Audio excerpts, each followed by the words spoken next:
Welcome all of you who are in front of me, and Rob and Victoria here virtually. Raja, we have an amazing crowd here at the Visitor Information Station. It is standing room only here. So they are looking forward to seeing some amazing images coming from Keck, learning all about your research and finding out what it's like to observe with Keck II.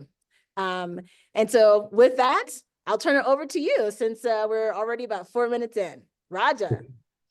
Jamika, thanks for hosting this. I know that it's a significant drive up to Alipohaku, and I appreciate the effort that you've made and effort that everyone else who's made it up to HP has made. That's very different from the effort I had to make to walk from my bedroom to my living room to log on to my laptop. So really appreciate it. And if there's an easy way for people to ask questions, etc., please, please feel free to ask. I'll share my screen and I'll show you what we are doing. Excellent. So they are aware that you're looking at you and Elisa and Eric are observing ultra-diffuse galaxies with the overall goal of once you determine the speed at which the stars are moving in those galaxies, to be able to characterize how much dark matter is contained in those galaxies. So we have a bit of background. Mm-hmm.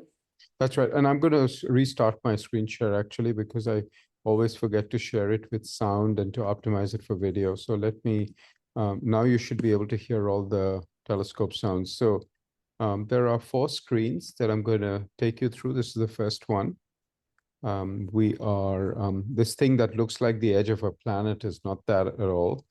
What it is there's a sharp edge, this black to light line. There's a sharp edge in the optics. And then similarly, in the central part, there's a more diffuse edge to the element that's blocking the light. And so you're seeing light coming through from the sky in an annulus, in a ring. That's an object we're interested in. So are these, these things that I'm pointing to are objects in the sky. This particular one that we're looking at is a galaxy. So this is one screen. The controls of a telescope like this take several screens worth of windows to really see all the relevant information. This is screen, what's called control 0. You see that written here, control 0. Then there's something called control 1, which is right here, which is this side is showing us spectra of short wavelength light, so blue light. That's why, to remind ourselves that it's the short wavelength side of the spectrum, we color this in blue. Then we look at the long wavelength light, we color that in red. And then this final window here, this is called control 2, so control 0, 1, 2. And you think the 4th window is called control 3, but no, it's called telescope status. And again, you see what I mean about this sharp edge, seeing the night sky, and then something that's blocking the central region with a diffuse edge here. You can see that more clearly in this wider angle view. It's more obvious here than it is in this view where you're only looking at a portion. The window in the upper right that says FACSUM, Keck II FACSUM. Keck is the name of the observatory. It says Keck II telescope. There are 2 telescopes there, Keck I, Keck II. Engage. Yep. Exposure complete. And with sound. This is telling us where we are pointed. Let me go back to my Zoom, and I just wanted to make sure I see everyone. Exposure complete. So Raja, we're hearing sound saying exposure complete. Is that an actual person or is that a computer person? It's a computer person. Well, it's actually a recording of an actual person. Complete. It's a recorded voice, and to remind us, give us an audio reminder of when the astronomer needs to take some kind of action. So when it says exposure complete, it means it stopped collecting light from the sky temporarily, stopped because we set up exposures of finite length, 10 minutes, 8 minutes, 3 minutes. When that exposure time is complete, you get that readout. It's actually a human voice that's been recorded, and DCD readout complete.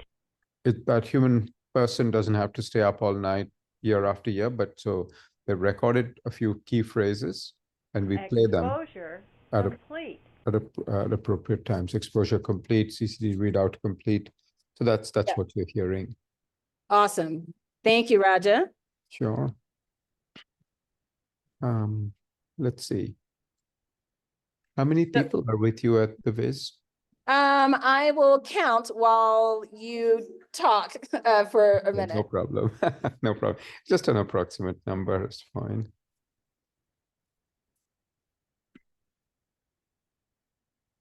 Question. I stopped at 30, but there's still more that I didn't count because we have a question. Yes, please. Great. Okay, so first question, what is an ultra diffuse galaxy? Maybe I didn't explain it very well. So let's hear from the expert. Raja, ultra diffuse galaxies, DCD why readout complete. are they interesting? Why are you looking at them? Sure. Look, I don't claim to be an expert on ultra-diffuse galaxies. They're poorly understood. So it's possible that there are no experts on ultra-diffuse galaxies because we really don't understand them too well at this point. I can tell you what causes something to be given that label. Exposure complete. But we don't understand. Exposure complete. Sorry, this is like talking in an airport lobby, the announcements, the precedents, because I want to make sure we're not missing anything important. Like many things in science, things are named after the way they appear, because that's the thing we can determine most easily. What we can't determine as easily is why they appear that way. DCD readout complete. Things like this is the basis of biological classification, genus and species. By the way, that whistle was not a human whistle. That's also a signal saying some sequence has finished. I think of biology as a good example. DCD readout complete. The classification system of, let's say, birds or reptiles or mammals or flowers. Classification system is based on the appearance of things. If two animals appear similar, they're placed in sort of similar parts of this classification diagram. If they look very different, they're placed in different parts. We tend to do that for a lot of science. We tend to do that for galaxies. So ultra-diffuse galaxies, we don't understand why they are the way they are. That's one of the things we're trying to study with tonight's observations, but really people have been trying to study this for years, trying to understand this. And we still don't have a deep understanding of how they form.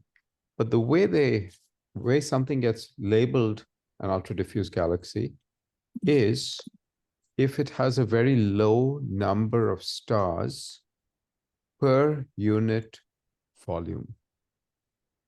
Meaning galaxies tend to have a certain density of stars. And yes, the centers of galaxies have a higher density. That's why centers of galaxies look brighter than the outer parts.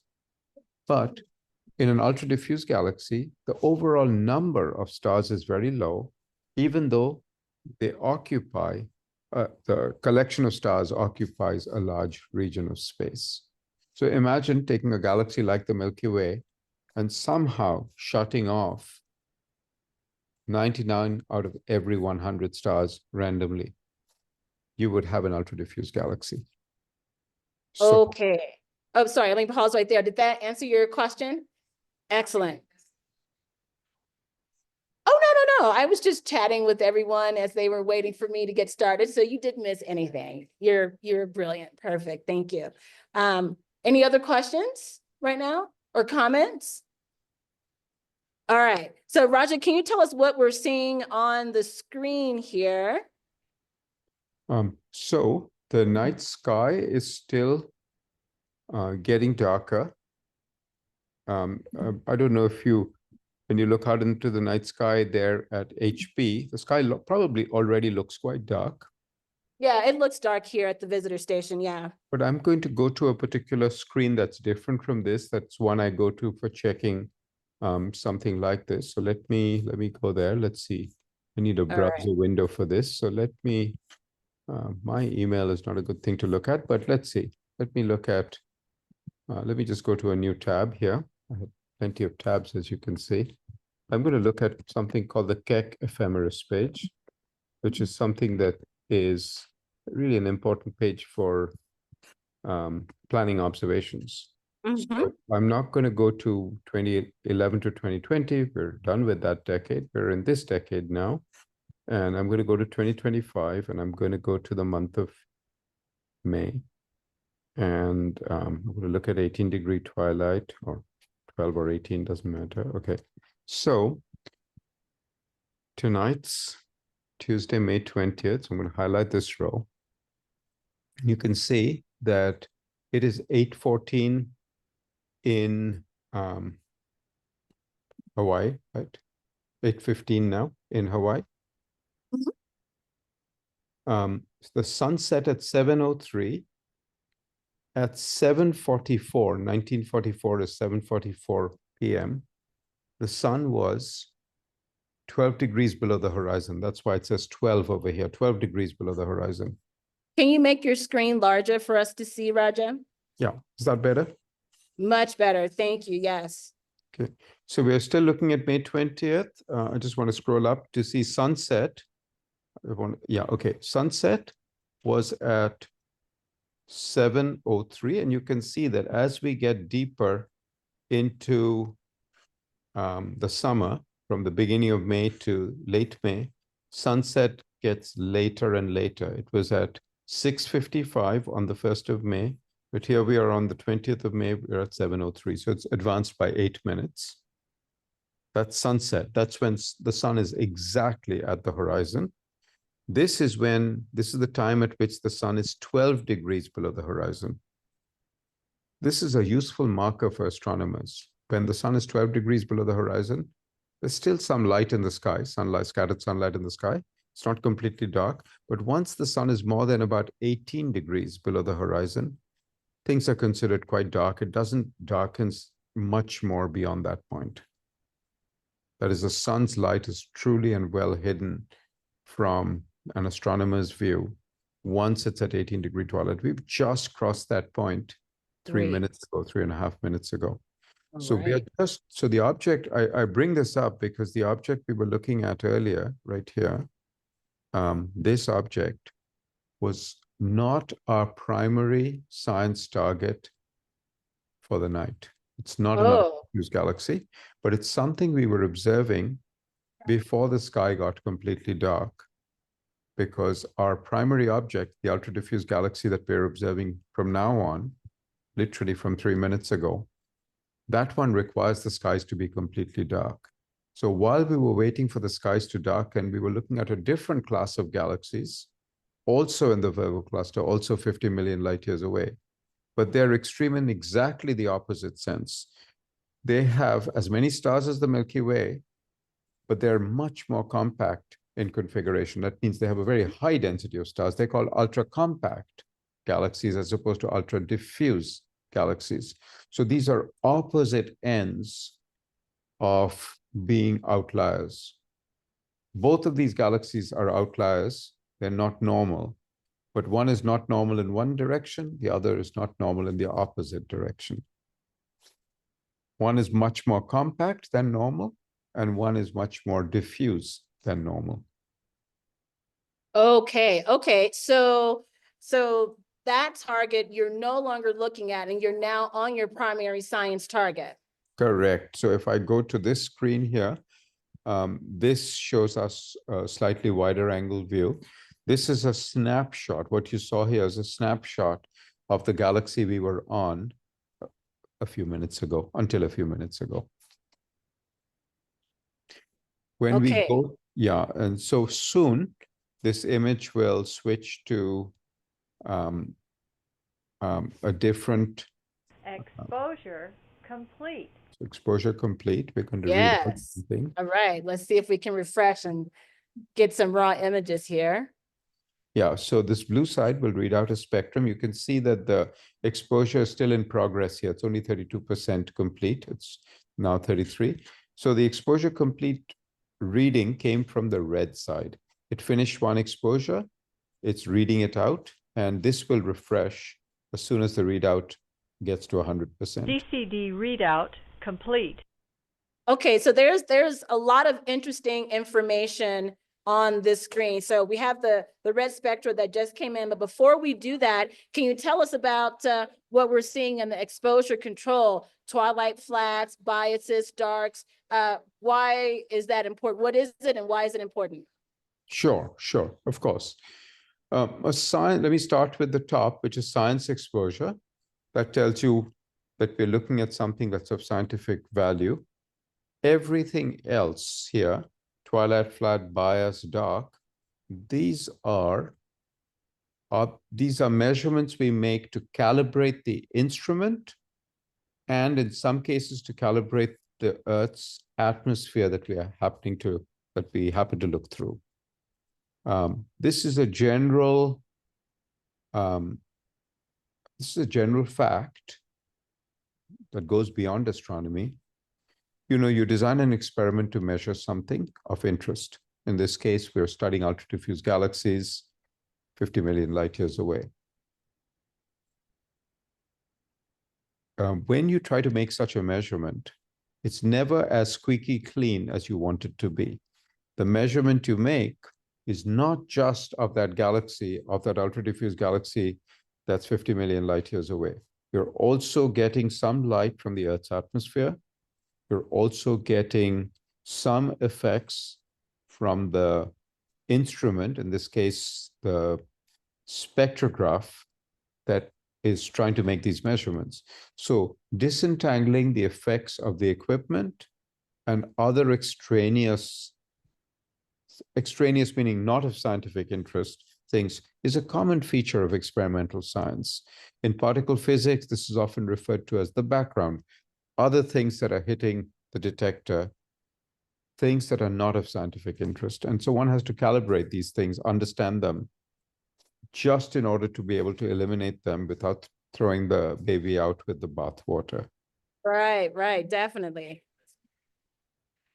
And so twilight flats, biases, and darks. Yeah, some people may, if you do astrophotography, then you may be familiar with some of these terms.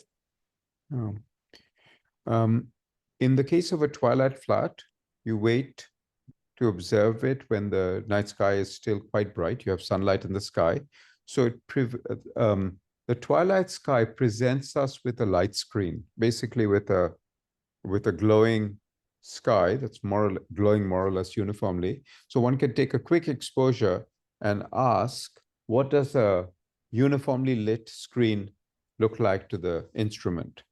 To the instrument, it may not look uniform because not all pixels on the instrument have equal sensitivity. Exposure But that's a great way to calibrate the instrument, is to point it at a uniform screen, and any variations you see there, especially if you see that variation from night to night, from twilight to twilight, you can be sure it's associated with the instrument, not with the night sky.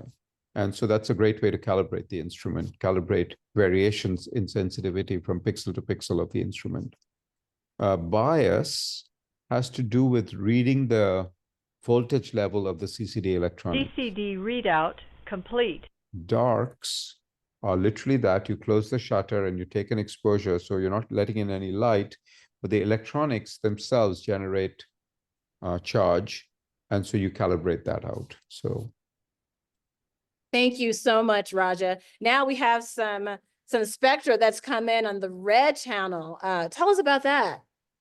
Yeah, so this, I'm actually in view only mode, so I'm not interfering with the observation. So while I'm moving my cursor around, I'm not, so we're using something called virtual network computing. So technically the computer whose screen you're seeing here is not anywhere near me. It's actually on Maunakea. Because of this, it's a shared computer, right? So those I'm in view only mode because others are controlling the instrument and they get priority. I don't want to take the cursor away from them if they're trying to drag it to the left and I'm moving my cursor to the right. Hey, Eric.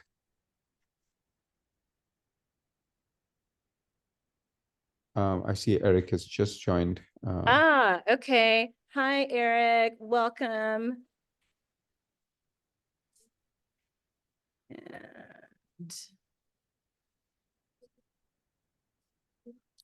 So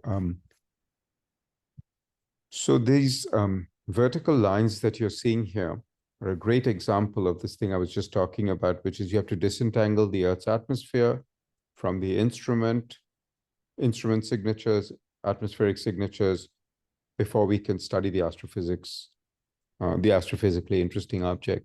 So these vertical lines that you see all the way across are actually produced by the Earth's atmosphere. In the upper atmosphere of the Earth, there are atoms and molecules and ions that glow, literally glow in the dark. They're constantly being excited by bombardment from particles from the sun. And what happens is within atoms, molecules, and ions, there are electrons.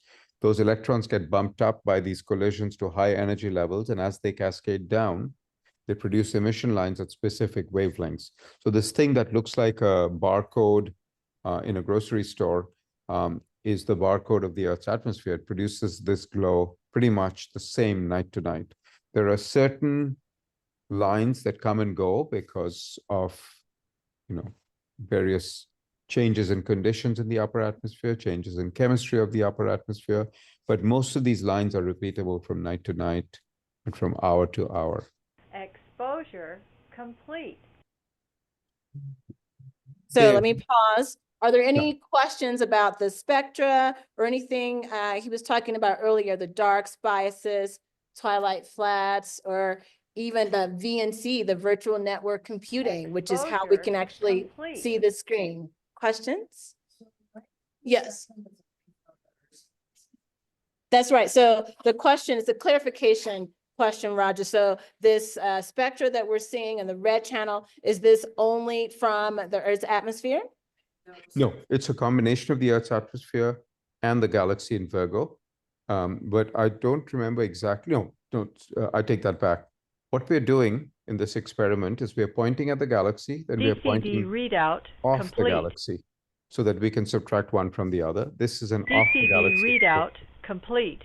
And I know that from the object name, which says NGVS, Next Generation Virgo Cluster Survey, UDG, ultra-diffuse galaxy, number 19, but it says the word sky, meaning we're looking at a blank patch of sky, taking its spectrum so that we can subtract it off from the galaxy plus sky exposure. Brilliant. Did I answer your question? Awesome. Okay. Thank you so much, Raja. Sure. And I was just going to say to Eric, we actually have a hybrid shadow session. Jamaica is at the 9,000 foot level on Maunakea. And in the visitor center there, we have, 30 plus people there. So it's sort of a hybrid session. Not sort of, very much a hybrid shadow session. There you are, Eric. It's great to see you. Welcome. Yeah, good to see you guys. Sorry, I'm just going on two different Zooms here. No worries. But oh wow, so you're at Halipaku there? I was earlier today, but right now I'm at the Visitor Information Station, and we have groups of people coming in and out. So yeah, we're here. People have come down after sunset and are eagerly listening to everything that you all have to talk about regarding these UDGs and dark matter. We want to see some images and talk to you about like the primary goals of your research, whenever it fits in well. Yeah. Oh, that's great. Yeah, we just started another exposure, and we had moved back onto our target, and so yeah, this exposure should go for about 20 minutes, I think. I see that on the blue side, that it's going for 20 seconds up here in where my cursor is, Jamaica. I don't know if you can see that. Yes, Yeah. we can see it. So 22 minutes. And so it started that. It's only 8% of the way through. On the red side, it's doing a sequence of 4 5-minute exposures. So 20 minutes total. 4 times 300 is 1200 seconds, which is 20 minutes. Brilliant. And this time we are pointed at the galaxy, but what we will get is the light of the galaxy plus the glow from the Earth's atmosphere. So the idea is to monitor the glow from the Earth's atmosphere as it changes. So we're doing these sort of blank sky exposures, galaxy exposures, blank sky exposure, galaxy exposure. We're interleaving things like that. Mm. So in this, in the bottom left from my perspective over here, we see some information that says OA star list in the magic screen. What's that information there? These are the possible things we can or have looked at in the course of the night. So we make a list. It's called a star list. Not everything in here is a star, but you can think of it as a target list. These are objects, locations in the sky that we are interested in. Some of these things are individual stars, like Phage 67 is a hot star, HC21. M3 and M13 are globular clusters. HD is another star. And then this rows 1 and 2, or index 1, index 2. The first of those is the UDG, UDG 19, NGVS UDG 19. Next generation Virgo cluster survey is a large science program that Elisa, Eric, and I are involved in it. Eric's been involved in this from the beginning. Elisa and I joined relatively late. But NGVS is the next generation Virgo cluster survey. These UDGs, ultra-diffuse galaxies, were discovered in that survey. This 19, so it's the 19th of the UDGs discovered in that survey. And then the dashed sky is the blank sky location that we point to from time to time between galaxy exposures. So, Brilliant. yeah. OA stands for Observing Assistant. It's the name of the person on the summit. Yesterday, that was Tony. 2 nights ago, that was Tony. Tonight, it is... It's Rita. Rita, okay. Oh, it's Rita. Hi, Rita. Rita's Rita not on the can't call. hear In fact, I should Tell figure Rita out I a way said to get... hello. Yeah. Okay. Eric, if you have Rita's email address, I could forward her that email link, but I don't have it handy. No worries. Rita is, yeah. So so are there, I'm trying to guess it's for the Jamaica, you're at the visitor center, that's right? I am, yes, yes. Okay. And Yes. have you ever done this before? Have a Shadow the Scientist session and then also be at the visitor center? Exposure. Yes, I've been doing this complete. since December. Oh, okay. Yes, but I think this may be the first time I've featured you all's research group. I've been doing Gemini, and we had Ken Francois telescope session. Mm-hmm. Maybe, did we have a Subaru session? Possibly, I'm not sure, I don't remember. But I think this may be the first time we've featured you all using Keck. Okay. We've had a few others using Keck, but not you all. So DCD you are readout our stars complete. tonight. I see you've got a scarf on. It's a little chilly up there, huh? Just a little bit. It's, it's pleasant. It's not as cold Okay. as it is at the summit, which I'm sure someplace on the screen you can see the summit temperature. I think high 70s, sorry, high 30s possibly. Oh, okay, that's not There it bad. is. Where do we have it anywhere here? Temperature. Temperature. Yeah, that in Celsius, it's up there, I guess. That's right. It's a little bit above 0. You can see that. Okay. Oh, that's a little bit warmer than expected. It's usually right around 0 or a little below, but still within acceptable range. Yeah, Wonderful. this graph here, MET is like, weather. And so I think, let's see. The other thing I was going to ask Shamika is for the sessions that shadow sessions that you're doing from the Viz, are they always astronomy sessions on Maunakea, or do they ever feature telescopes elsewhere or other sciences? No, I tend to just do the observatories on Mauna Kea. Makes sense. Makes sense. They're Mhm, yeah. directly relevant. Absolutely, because people are curious. They go up for sunset and are wowed by how beautiful it is. But then they want to know what's going on inside those domes. What's happening there? What are you all doing? And so that is why I started having these sessions here. We're so grateful for the Viz staff hosting us each month to be able to share some of these insights with what the astronomers are doing with the telescopes on Mauna Kea with the people who are here.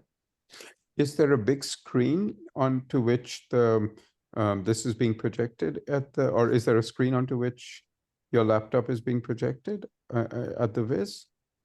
Yep, I have 2 Samsung screens that I use. Oh, You okay, probably you bring haven't them up. seen yeah, I bring everything up, the speakers, everything. Got you. Wow, it's great.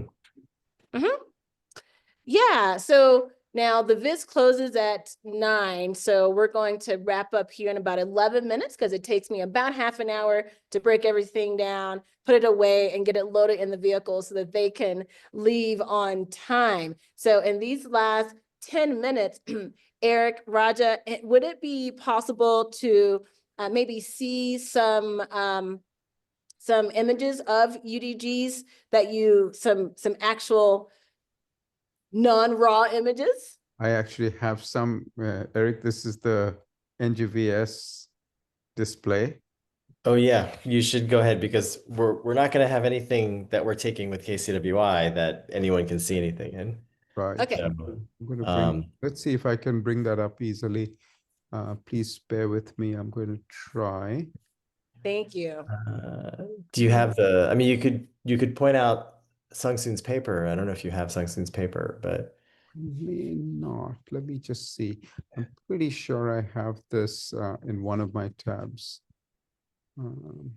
I do see something in the chat that I'm trying to bring up. Oh, okay. Yeah. No, sorry. That's from Janika. Okay. I know it's in. Yeah, please, if you see if I can find it quickly for you. I'm almost sure I have it somewhere here. There we go. No, that's a Slack channel. That's not what I wanted. Yes, people can see like what goes on in these domes. What actually goes on is astronomers are searching through their email, trying to find things. Yeah, too many tabs open. One of these is that CFHD image. Okay, So we had a question, have a newcomer who's joined us, and the question was, actually we had a question before that. Is what you're doing now unpublished research? That's the first question. yes. So what we are doing is it's based on published research. By the way, I just put the link to Sung Soon's paper in the chat, and in there you should have a montage of the objects that we're looking at. Thank you. I'll go there right now. And so it's I think based you put on it in the other chat, Eric. I don't see it here. Which chat? Oh, The Shadow the Scientist chat. Exposure It's here. complete. Oh, yeah, you it see it? should I be there. don't see it somehow. Oh, I'm Oh, sending it directly to Shadow the Scientist. I gotta oh, send you sent it to me. Oh, that's no, that's send it that's to me. everyone. Here we I go. got you. I've You got got it it. now. Thank you, Eric. Yeah, so this is based on published work.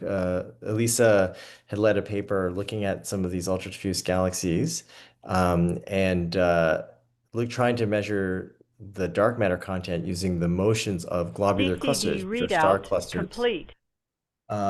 in these galaxies. And what we found was that the globular clusters were moving much more quickly, quite quickly compared to what you might expect if the mass was just the stars.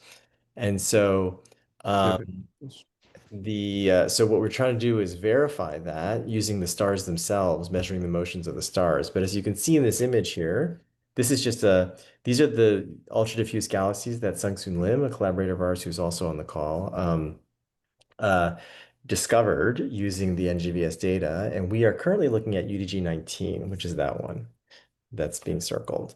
which is And not the most extreme, right? This is more extreme in a way. It doesn't have a yeah, right. So, although all of these things the images have been stretched to look to bring out the UDG as much as possible. So they're all really faint. I see. And some they're just different. It's either really faint or just extremely faint. No, just look at this one, for example. Yeah. This is a bright star in the foreground in the Milky Way, and the halo of this star, the halo from reflections in the instrument, are easily brighter than the galaxy itself. Yeah. The halo of the star, and this is some other star. These two are stars. This is the galaxy right there. If you look at, I think UDG 11 is also a real Doozy. 11? This one, yeah. Yeah, that's a real tough one. Tough one. 18 doesn't look particularly easy. 12, Yeah. 17. So these objects are all, much fainter than the night sky itself. The night sky glows, as Raja had been explaining. And so the one we're observing tonight is only 1% the brightness of the blank dark sky. Wow. So it's really, really faint. So that's why we're spending half our time actually observing the night sky, just a blank patch of sky, in order to be able to remove that signature from when we observe the galaxy itself. So because these are extremely faint and diffuse and faint, which instruments do you need to use at Keck to help bring those out? Because I would imagine that not every instrument can do this. It seems like a pretty big feat. Yeah, so that's why we're using a very specific instrument on Keck called the Keck Cosmic Web Imager. And it is what's called an integral field spectrograph. So usually if you get spectra, you have like a narrow slit, or you put the light through the slit and then it disperses into its component wavelengths. But the problem with the slit works well if you have a star or some small source that you want to analyze. But in these galaxies, the light is actually spread out over an area of sky. So an integral field spectrograph is like having a bunch of those slits all stacked right next to each other. In fact, instead of slits that light goes through, they're actually slices. It's called a slicer. And it's basically like a bunch of long, narrow mirrors that are stacked together. And they collect all of the light. So we use this to collect as much of the light as we can from these diffuse galaxies and then add the light back up together in the spectrograph. And this instrument at Keck is one of the most sensitive in the world for this kind of work. So if we can't do it with this instrument, we're gonna have to wait a while. So we're giving it a shot, but we're spending we have 4 half nights this week, and we're spending nearly all of it looking at this one galaxy. We had 2 in February, right? Where we also And we had 2 half nights in February where we looked at this galaxy. That's right. Okay. So you have the long exposures, so you can really get enough light to hopefully tease out this what is this one, UDG 18, I believe it is. 19. 19 from the background. And of course, you have bright stars in front of it as well too. So throughout the evening, will you be taking images in the red and the blue? And Yes. and then, so what do you do with that afterwards when you start to do your analysis? So one of the key things is to try to when we have this integral field spectrograph, it's actually the field of view is still smaller than what you're seeing in the image here, the extent of that galaxy. It's still just sort of in the inner regions that we're adding up the light. So we have to go off to a blank field Exposure and measure complete. sky. And then we just go back and forth. And in that time, we measure how the sky is changing. And so one of the big parts of the analysis is to then figure out what the sky looked like when we were taking our galaxy exposure. So it's almost like interpolating between all the individual skies that we took, because the sky is always changing. And so it's not as simple as just taking a sky image and then taking a galaxy image and then subtracting one from the other. At least not for the level DCD of precision that we. readout complete. Oh, I see. Oh, I see. looks.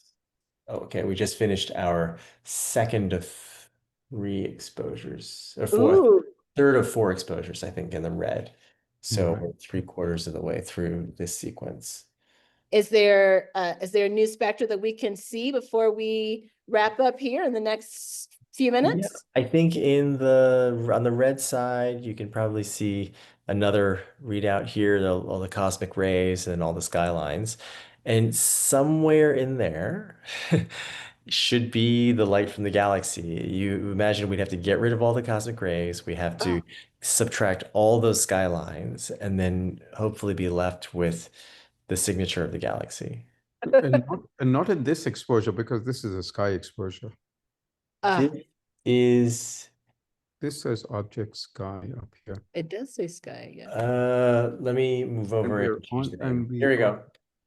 Okay. The name doesn't update unless you actually hover over it and Sure. when it reads out. So Let's see. it is So- actually Galaxy. Okay. Can you zoom in on the spectra real quick so we could see some of the details that you were talking about? You look in this upper right window. Oh yeah. Okay. This is another way. There we go. Yeah, so all those lines, these are cosmic rays, right? Can you tell us what those are? The diagonal ones are cosmic rays, not the Yes. vertical ones. Yes, all those shooting lines going in different directions. Can you explain what cosmic rays are? Happy to take this, Eric. So the way a charge coupled device works is we don't directly measure light. We measure electrons. We rely on the fact that bundles of light striking a silicon device releases electrons. We count those electrons. Literally count those, not we, there's an amplifier that counts those electrons.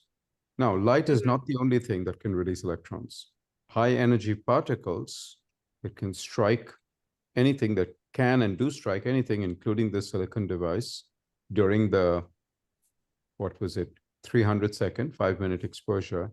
They can come in at various angles. The silicon device is thick, so as it goes through the silicon device at some sharp angle, it deposits it releases electrons from the silicon, has the same effect as light striking, except these particles are so energetic that they go through several pixels. They're not localized to an individual pixel. These are called cosmic rays. Thank you. Thank you. Brilliant. Well explained as always. We are just at our time. Questions, comments? Yes. How much does it cost annually to run them? I don't know if you heard that question. It is, how much does it cost annually to run Keck II or the Keck telescopes jointly? I don't remember this number, but I bet Rita knows and Rosalie knows. Oh yeah, Rosalie. Is Rosalie in the control room? She's on our Zoom here. Oh, she's on your other Zoom. On the Yeah. other Zoom, yeah. Rosalie, help us. Yeah, I'm trying to remember what that number roughly would be. I don't want to be held to it, but No worries. it's I think it's of order. I mean, I don't know. I don't know what the budget is, but it's it's definitely in the millions or tens of millions a year to run. Oh, a year. Well, Yeah. Is that what the question was? I think it Yes, was it per year. was annually. Mhm.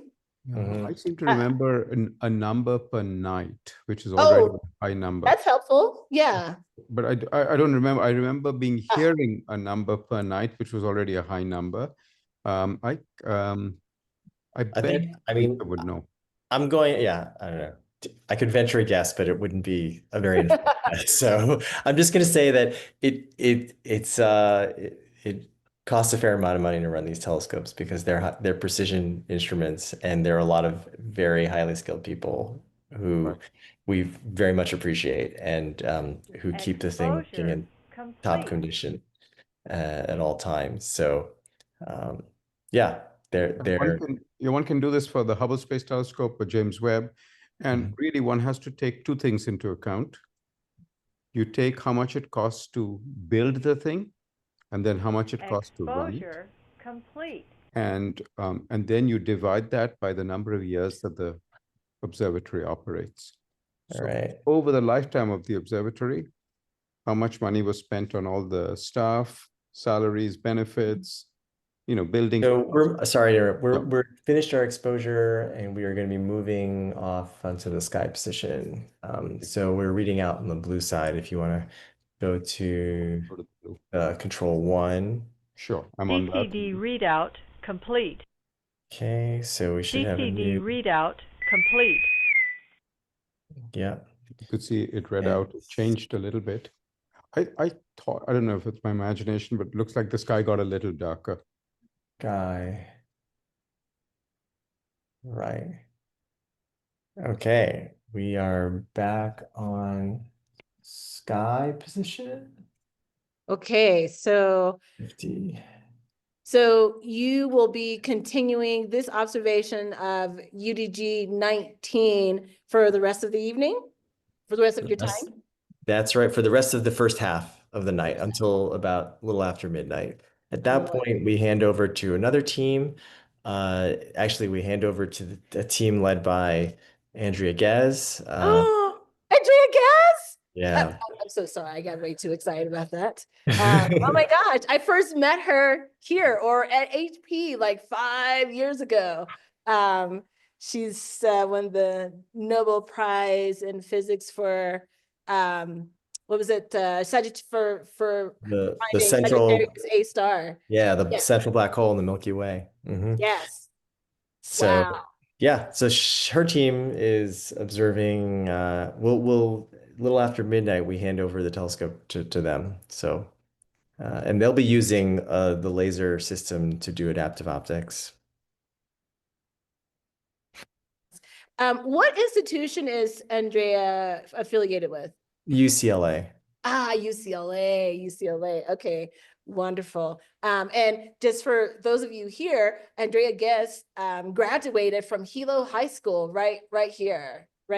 Yeah, which is amazing. And she's here several times a year to do lectures. And then of course she comes up with her students and things. That's so awesome. I'm so excited to know that Andrea Guest is after you all. You got things started and primed for Andrea Guest and her team. Amazing. Well, the weather looks great tonight. Hopefully it holds for the whole night. I hope so. Any last questions? Yes. Results related to dark matter. Like how I saw you can't observe dark matter. That's right. So how do your results relate to dark matter? Because of course we know you can't observe directly dark matter. We can see things interacting with it. So how do your results give you insights into the amount of dark matter in these ultra diffuse galaxies? Right. So what we're trying to do is we're trying to measure the amount of dark matter based on the only way we can interact with dark matter, which is through gravity. And so if there is a lot of dark matter in these galaxies, then the stars on their orbits will be moving at higher velocity in their orbits. And so if by measuring the sort of combined velocities of the stars in these galaxies, we can get a sense of how much dark matter there is. And one of the Exposure interesting things about these complete. galaxies is that even though they seem to have very few stars, early indications are they could possibly have a lot of dark matter. And since galaxies form by, concentrations of dark matter that bring gas together that form stars, it's really interesting to think about why there might be a lot of dark matter, but not much of anything else. And that might give us some hints as to how galaxies form and also as to what DCD dark matter might readout be. complete. Brilliant. Thank you. Did they answer your question? Excellent, excellent. Any other questions before we wrap up? No? All right. Well, thank you all so much for joining us. And yes, a round of applause for Eric and Raja and the amazing Keck support staff that makes this happen. We wish you continued clear skies and success in your research. Raja, I know, and Eric, we have one more session with you all tomorrow night, so I'll see you then. Okay. Take care, Jamaica. Bye, everyone. Yeah. Bye, everyone. Aloha.